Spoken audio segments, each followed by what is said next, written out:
আসসালামু আলাইকুম ওরহমতুল্লাহি ওয়াবারাকাতুহু। আশা করি সবাই ভালো আছেন এবং সবাই ভালো থাকেন।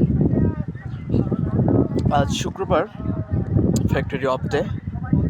ফ্রাইডেতে আসছি বাংলাদেশের বৃহত্তম সমুদ্র পার্কে, সমুদ্র অঞ্চলে, বঙ্গোপসাগরের পাশে আসছি। এখানে ক্রিকেট খেলার জন্য সবাই চলে আসছে।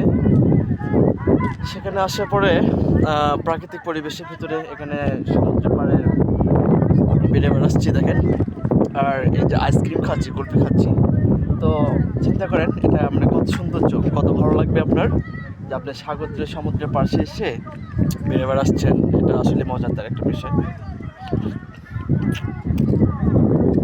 প্রাকৃতিক সৌন্দর্য দেখেন সমুদ্র পার্কে, সমুদ্রের ভিতরে অনেক পণ্যবাহী জাহাজ এখানে আছে। এগুলো থেকে বাংলাদেশের অন্য রাষ্ট্র থেকে যেগুলো পণ্য সামগ্রী এগুলো। আসসালামু আলাইকুম ওরহমতুল্লাহি ওয়াবারাকাতুহু। চট্টগ্রামের ঐতিহ্যবাহী কুলফি মালাই খাচ্ছি, তো দেখি কেমন লাগে।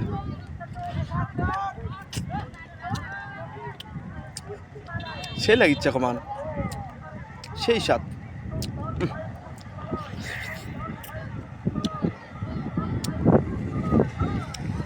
সেই স্বাদ না খেলে বুঝতে পারবেন না কি লাগতেছে।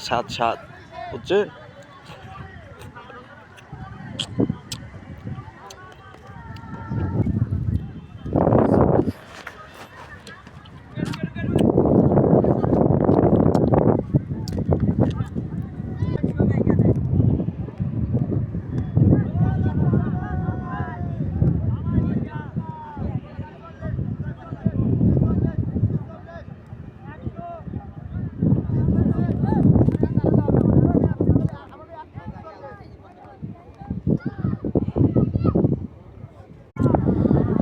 আসসালামু আলাইকুম ওরহমতুল্লাহি ওয়াবারাকাতুহু। আশা করি সবাই ভালো আছেন এবং সবাই ভালো থাকেন।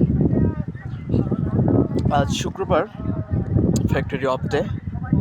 ফ্রাইডেতে আসছি বাংলাদেশের বৃহত্তম সমুদ্র পার্কে, সমুদ্র অঞ্চলে, বঙ্গোপসাগরের পাশে আসছি। এখানে ক্রিকেট খেলার জন্য সবাই চলে আসছে। সেখানে আসার পরে প্রাকৃতিক পরিবেশের ভিতরে এখানে সমুদ্রের পাড়ের বেড়ে বেড়াচ্ছি দেখেন। আর এই যে আইসক্রিম খাচ্ছি, কুলফি খাচ্ছি, তো চিন্তা করেন এটা মানে কত সৌন্দর্য, কত ভালো লাগবে আপনার যে আপনি সমুদ্রের পাশে এসে বেড়ে বেড়াচ্ছেন। এটা আসলে মজাদার একটা বিষয়। প্রাকৃতিক সৌন্দর্য দেখেন সমুদ্র পার্কে, সমুদ্রের ভিতরে অনেক জাহাজ, পণ্যবাহী